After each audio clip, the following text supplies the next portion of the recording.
Facing the Nation. I am Malika Ramsey. Thank you very much for joining us this week. Well, last week I did promise you that on this week's program we will be addressing the extended dry weather period, dry weather season. And of course, I did promise you that I'll have the CEO, that's the Chief Executive Officer of the Guyana Water Incorporated, on the program. And I live up to that promise this week because he is here. I have in studio with me today Dr. Richard Vanwest Charles. He'll be talking about not only the extended dry weather period, but he'll also be telling you about the plans that the GWI has in place for Guyanese. Of course, as you know, water is very important for us, and we definitely cannot live without it. So he'll be talking about the GWI's plan. It's basically new management. So for the first time on this program, you'll be hearing from Dr. Richard Vanwest Charles. Before I introduce him, also coming up on today's program, I know I did promise you last week that I will continue to focus on some of the young persons who are going to be involved in the local government elections come March 18, those who are running for councillors and other positions and so on. But this week we're going to take a break from that. Next week, hopefully next week we'll be able to have Mr. Sherrod Duncan on. As you know, last week we focused on Akeem Peters, so it's only fair that we have another youth who will be involved in the local government elections on here. Also coming up a little later on today's program, that's after my conversation with Dr. Charles, I will show you a press conference and some sentiments expressed by both the Minister of State, Mr. Joseph Harmon, and the Prime Minister, Mr. Moses Nagamutu, yesterday. As you know, the Ministry of the Presidency, and by extension the government, held its second Meet the Public Day yesterday in Essequibo, and you'll hear from those two gentlemen on how the efforts to, in a sense, we're calling it a mobile government. We're taking the government to the people and not just sit in offices as we go along. So later on in the program, you'll be hearing from them. But for now, it's time for our conversation, our discussion with the CEO of GWI, Mr. Dr. Richard Vanwest Charles. Welcome to Facing the Nation, sir. Thank you very much, Malika. All right. It really is great to have you. Before we even talk about the general plans for the GWI, we've been hearing it in the news. GWI is urging Guyanese to conserve on water, to manage water. We've been talking about water rationing and so. Let's talk a bit more about that, just to get people aware on how serious is this extended dry weather period, sir?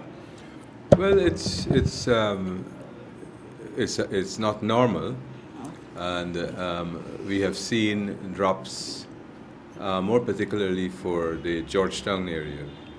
And this is because Georgetown is furnished with supplies from surface water and groundwater. 60% surface water, 40% groundwater. The surface water comes from the Conservancy, and that is pumped at Nancy into the Lama Canal, which comes into Shelter Belt. Okay. So what we have seen is a significant drop in the levels within the Conservancy. So having observed that drop, one can come to the conclusion with respect to the availability of surface water and our ability to supply the normal amounts to the population, specifically in central Georgetown. Okay. So we've had to really examine over a number of days where that is and where it takes us. And based on our evaluation, we have come to the conclusion that we have to move aggressively in terms of the conservation efforts by the population and the amount of water that we pump out. Okay. So we want at the same time to ensure a reasonable service to the population. And so what we've examined are what are the peak periods, peak demand periods. And we observed that those periods are between 5 in the morning and 9, 11:30 and 12:30, and 4 and 8 p.m. So this therefore means that because the demand is high, we have to increase the pressures pumped from Shelter Belt to ensure that you have an adequate supply and an adequate pressure of water.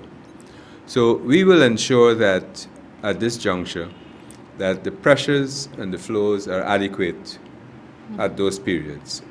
This does not mean that we are going to discontinue pumping. We are going to reduce the pressure in the periods between the peak periods. Yes. And what we've decided that we will reduce in the evenings at 10 p.m. Hence, we've been having a series of meetings with hospitals, hoteliers, and so forth, and the fire service. And we still have to have a number of other meetings so that everyone can be briefed and everyone understands the situation, that this is a call for total involvement of especially the citizenry of Georgetown with respect to the conservation methods. Okay. Now, it is not only the issue of use. In Guyana, we have a serious problem of water wastage, right? Yes. So I've asked in terms of the hospitals, the hotels, etc., and this is now relevant even to the private homes, to check your plumbing, your internal plumbing. Check your toilet cisterns to be sure they're not leaking. Okay.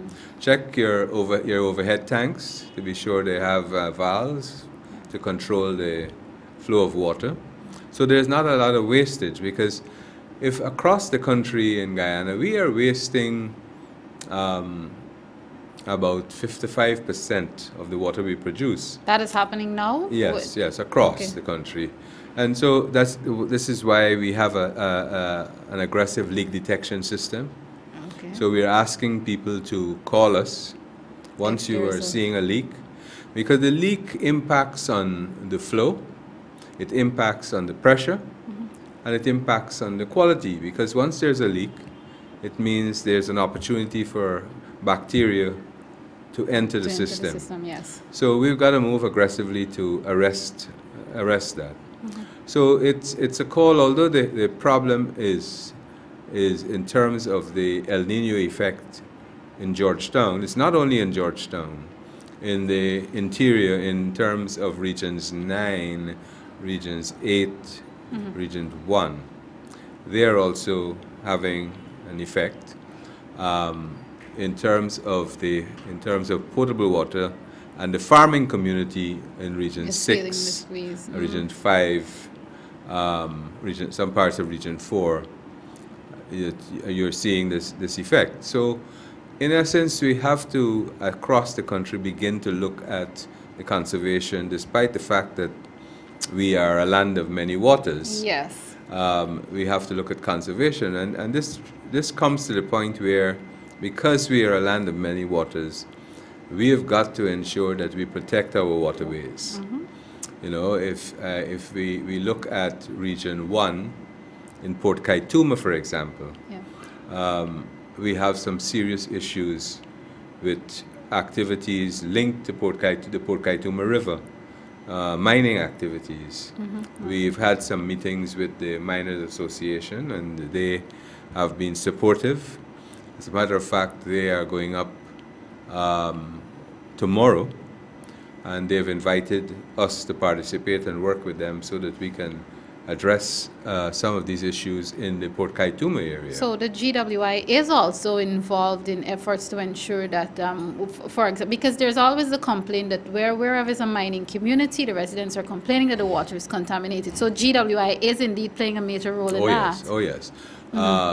You would have observed that we signed an agreement recently with IAST. Yes, you did. And that more or less directs our strategic actions in terms of our laboratory capability to look for heavy metals in the water, mercury, other metals, so that we can ensure that the population is protected. Even in terms of things like, we've been observing some oil on the Port Kaituma River. So we have to look at these things very, very carefully.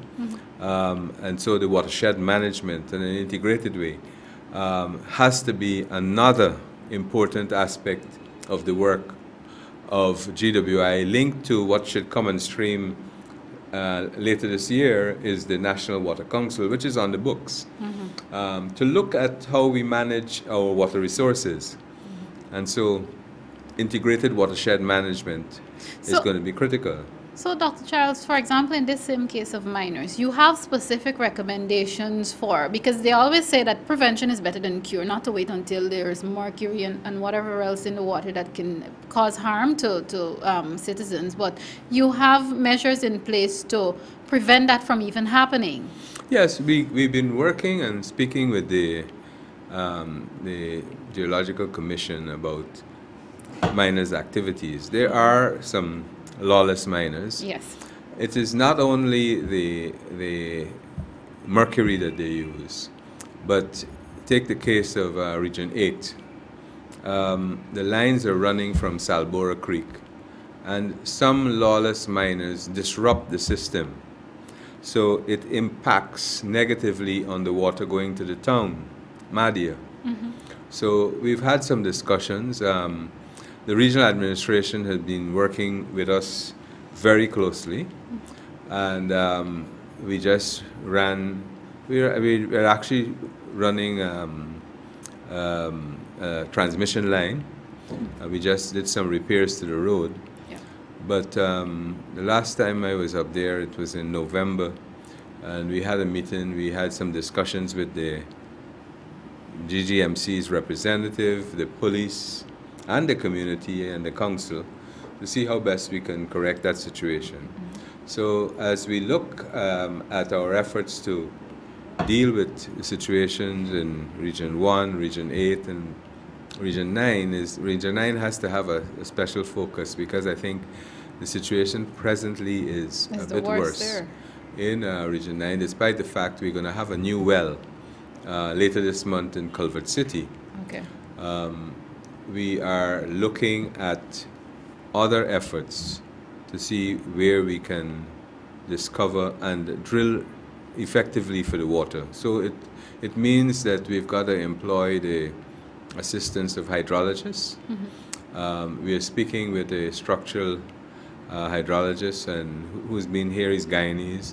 Plus there's a young lady here who's been trained in hydrology. So we want to ensure that our approaches are scientific. Mm-hmm. And I know that there are a lot of people who want to drill and who want to make an effort to look at what's happening in Region 9, but I think if we can allow the science to guide us a little bit, we would have a bit more certainty. And the people will benefit, right. Obviously. Viewers, if you're now tuning in, today I am chatting with Dr. Richard Vanwest Charles. He's the CEO of GWI, and we're talking about water in general and GWI's plans to improve Guyana's water sector and so on. Dr. Charles, you did talk about asking residents if there's a leak that they should make contact with the GWI. Apart from that, at this time, not only at this time, because you talked about ongoing efforts to conserve water, what else? What are some of the other small things that you're probably asking residents to do? Well, I think is how they use water in their homes, the washing of their yards and so forth. We've got to control how often we wash our cars. Mm-hmm. Yes. We've got to look at that. And generally, especially in why we looked at the hotels, because sometimes the behavior of the patrons runs counter to this drive, because you're in a hotel, you feel you're not at home. You're paying your money. So you leave the sink, the taps in the room running, and so forth. So I think those are some of the things we're calling attention to. The hotel owners who participated in the meeting were very supportive, understanding of this issue. We've offered to work with them to provide information in their institutions. Mm-hmm. And so that is the way we are going to go forward. Any specific efforts at this time to target, and I don't mean, viewers, I don't mean target in a negative sense, but at this point to target you did talk about washing your vehicles less, but any efforts to target the wash bays that we see across our city? Well, we are going to talk with them. And therefore, we believe, all right, people have got to try and look at how often they conserve their cars and how efficient. Some of the wash bays, they do waste a lot of water. They have got to, we've got to talk with them and see how best they can conserve. But it's their daily bread also. Yes. So yes. we got to be sensitive to that, and work with them. Okay. You know, and I suppose the more sensitization we have across the population, the more understanding people will be in terms of their actions also. Okay. I have a colleague who's concerned about what happens when we have droves of people coming in, because of course this is our Jubilee year, and she was saying, you know, because the fact is not everybody is happy about water rationing, even though it's a measure that has to be put in place for us to conserve water. And she's asking, you know, what really is going to happen when we have these droves of people coming in? How are we going to ration water then? Aren't we going to have 24 hours running water? No, I think what is going to happen is that, well, we hope that this dry season doesn't go beyond March, the end of March. But I think we would have, secondly, we would have another well or two other wells in Shelter Belt. Those coming in, we will hope that they will have the message also that they have to conserve. In terms of the water use. But the same thing would apply. We understand those realities, and we will make the necessary adjustments to ensure that the population has adequate water to do what they have to do during that period of time. But I think it would be important that as they come to visit their families and so forth, they are also alerted of the need to conserve. And I think once everybody understands the situation, then we can have a good situation for all as we celebrate the 50th anniversary of our independence. All right. Finally, before we come off of this, because I really want to talk about some of GWI's plans to better our water sector in general. Again, long dry weather period, how should farmers cope at this point? Farmers generally don't get their water from us, but we are disposed, if there is a need, where there is farming and close to our wells. Yes. We have no difficulty in working out a solution with them. Obviously, there is going to be a charge because it costs to produce the water. Yes. And therefore, I've asked my own people already to look at the proximity of our infrastructure to farmlands and to see how best we can support when there's a need. So we understand the role in terms of GWI and how it can contribute and should contribute to development. And therefore, we're looking at what possibilities exist. Okay. Okay. All right. Great, sir. Now, let's talk about the country plan, GWI's country plan. I think they're in every sector. People will complain that they're not getting enough of this is not efficient enough for them. Let's talk about your general plans to, in a sense, for want of a better term, but to turn around Guyana's water sector. Okay. My own view is that there should be no difference between Guyana access to water as compared to the rest of the Caribbean. And therefore, it speaks to the issue of the pressure and the quality of water. So it speaks to the issue of the supply and the water quality primarily. So we're looking at the issue of the water supply, and at the same time trying to arrest all of the leakages that are occurring in the system. You know, if I were to look at Linden, for example, Linden historically has had so many initiatives with water that the distribution system is not as plain as you may say in Georgetown, because there were many different initiatives in Linden, for example, CIMAP, Food for the Poor, yes. Guyana, GWI, CH&PA, and so when you look at it, there's a spaghetti of the distribution system that you have to now control as to where the water is actually going. Actually, right now, we have a team in Linden trying to do exactly that. Because even if we were sometimes to send someone to disconnect a customer, when the contractors would have gone below, they are meeting 2 other distribution lines below that one that they're trying to disconnect. And that's a problem in a place like Linden. But sorry to cut in, but what does that really mean? Well, it means that I think there is a problem of planning that didn't happen properly. And therefore, you haven't got a clearly defined distribution system. Okay. Many initiatives may be well-intentioned, but not well planned. And so you have a difficulty. We are now trying to decommission some of the distribution lines in order so that the water can really get to the citizens from the new systems. So those are some of the issues that we're looking at. So getting back to the point of water supply and the distribution system, we've got to ensure that we have adequate supply by looking at the wells, that they are functioning properly. We have the pumps. We do have some problems at times because these pumps are dependent on electricity. We know of the problems that we are having, but I think things are getting better. But in some cases where there is a fluctuation of voltage, that fluctuation can easily damage our pumps.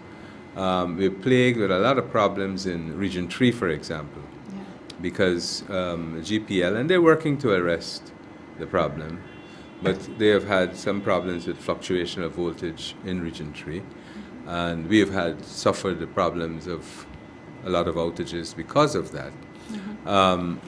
In the case of Bartica, for example, we need to ensure and get to the point where, because it's so isolated, and places like Wakanam and Legwan, that there are standby pumps in place. If something were to go wrong, that there's another pump in place to replace it and have the residents have access to water. In some cases, Wakanam in particular, 1 or 2 of the wells have failed. Right, so we are now moving to drill 2 new wells, and the well at Noigadak, that is not performing. Its production has decreased. So we are now, as we speak, making arrangements to have someone move to drill a new well in Wakanam, and then an award is due very soon for a well at Ridge in Wakanam, you know. Just out of curiosity, you're talking about drilling wells and so on. Is it a case, and forgive my ignorance on this, but is it a case that after a time you would have to, is it a must that you would have to drill new wells?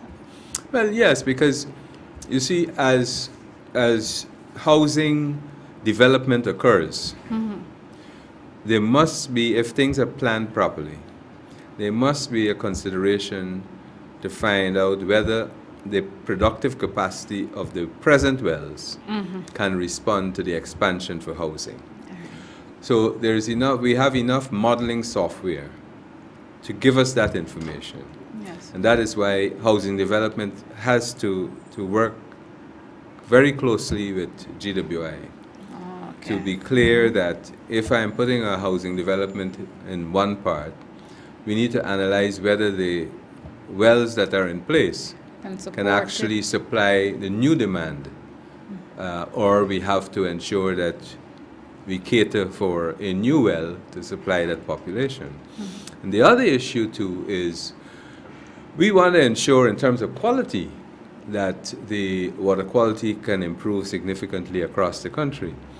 You know, a lot of people complain of the redness in the water. This is due to the iron content. You know, when we drill wells, you drill wells at an A sand which is about, in some parts, about 1,200 feet. In some parts of the country, especially on the coast, it could be about 800 feet. But when you get to the B sand wells, the A sand well has a higher iron content. The B sand wells have a lower iron content. It's a better water. Mm-hmm. But you've got to get to about 1,800 feet. Now, the cost of doing that is one issue. So we've got to look at these issues, and then maybe the availability of water is higher in the A sand wells.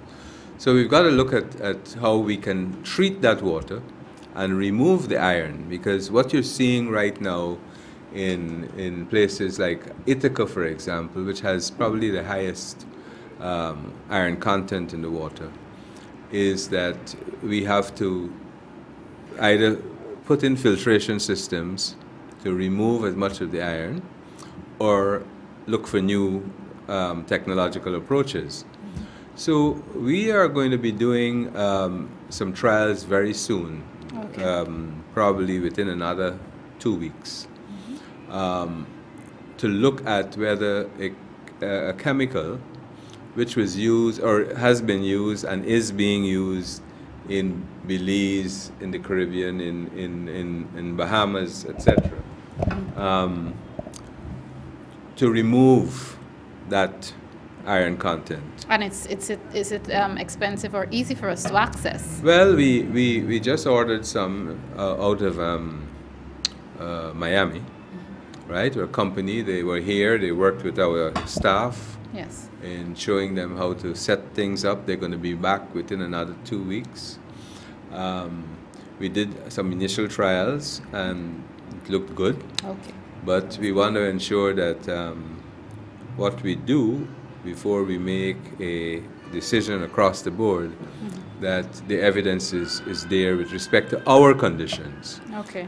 We do know that in Belize it has been very successful. We do know in the Bahamas it has been successful, and in other parts of the world, in Europe and so, that they use the product. So we are hoping that in terms of our conditions, we will have some degree of success. You see, it's not only the removal, and we know the distress it has caused. It's staining the sinks, staining the toilet bowls, your clothing, etc. And I think that will be a good impact for us once we can succeed in it. It has a cost, so we'll have to make some adjustments in terms of the billing and so forth. Yes. But it wouldn't. It's going to be spread across. So we're going to be doing the trials in Ithaca, Clonbrook, and in Essequibo. And at the same time, the product also cleans wells, because the iron. So in addition to that, we've intensified the flushing of our lines.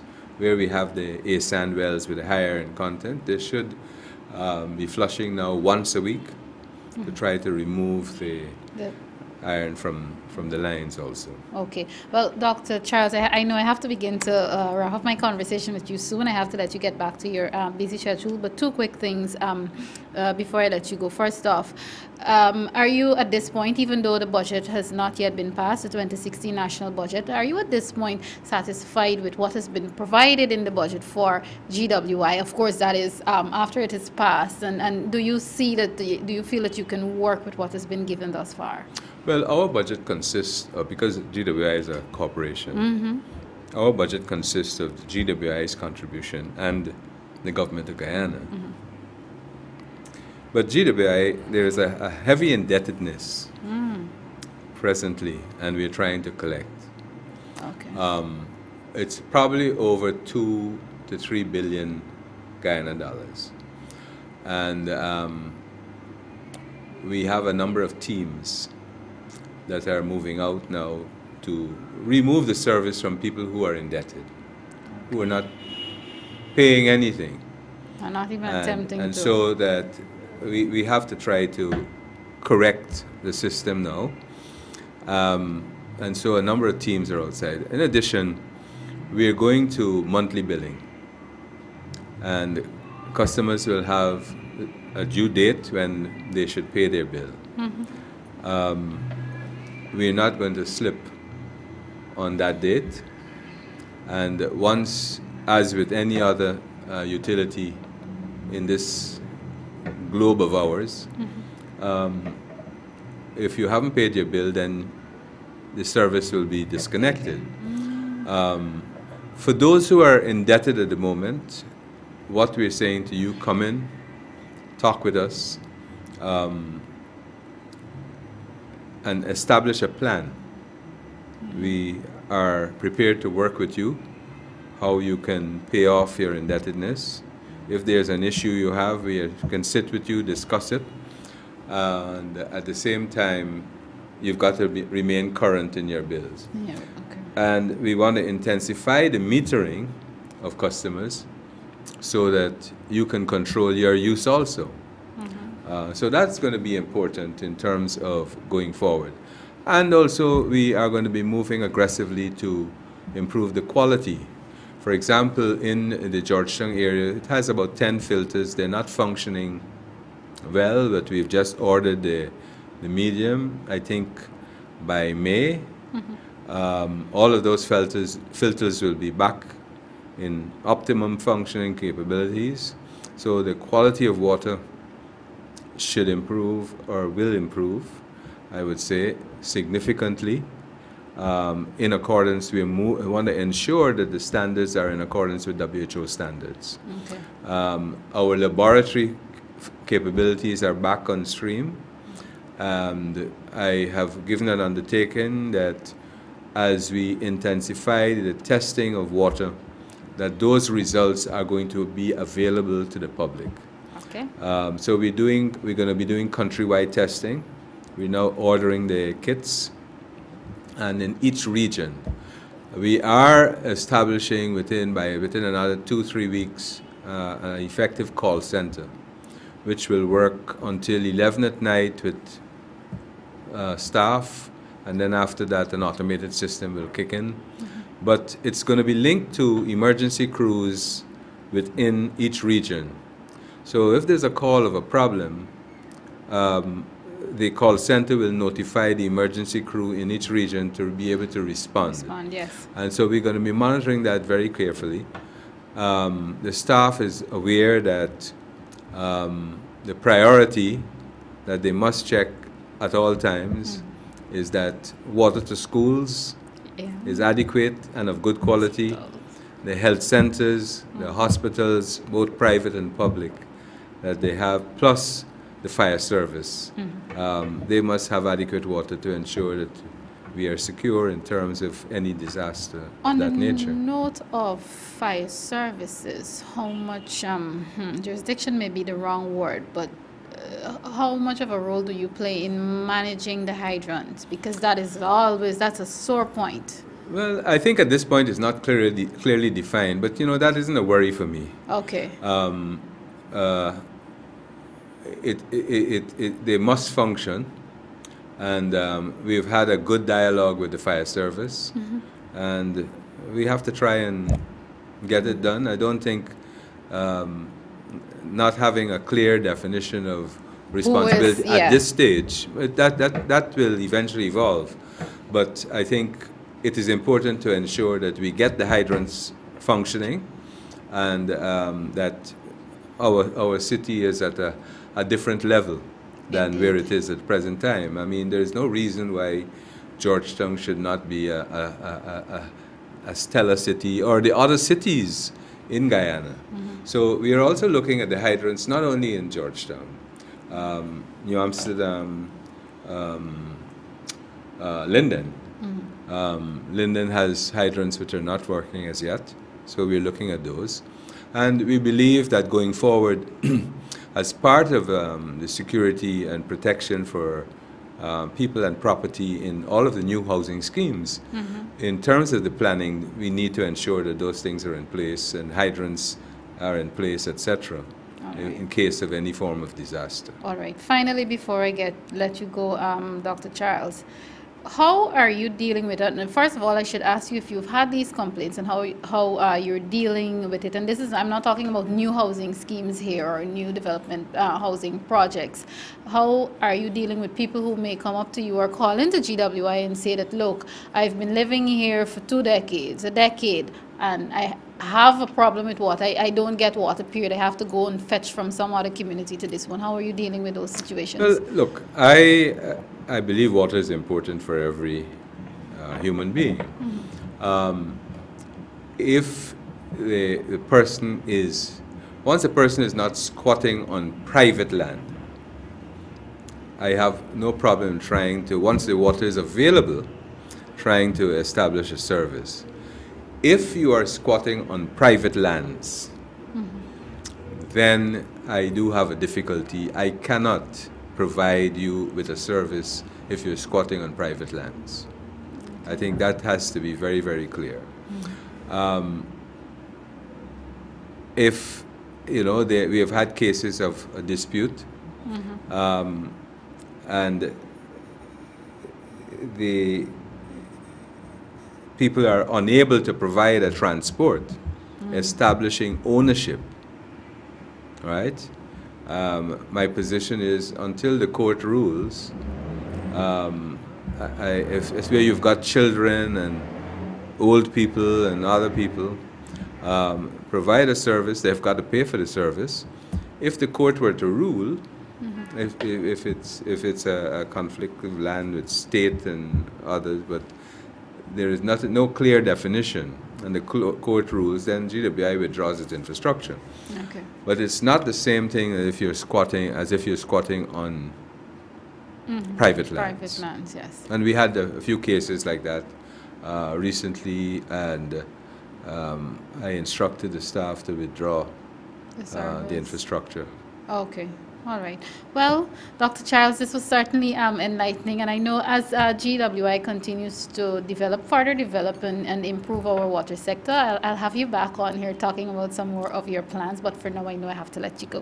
Thank you very much, Malika. It's been a pleasure. All right. Yes, it's been great having you. Viewers, we'll take a quick break. Of course, if you're now tuning in, you've missed a really good conversation, a really informative conversation with the CEO of the Guyana Water Incorporated, GWI, Dr. Richard Vanwest Charles. Coming up on the other side of the break, I'll talk to you a bit, and then I will show you, you'll hear some of the sentiments from the Minister of State and the Prime Minister concerning yesterday's walkabout and Meet the Public Day in Essequibo. Stay with Facing the Nation.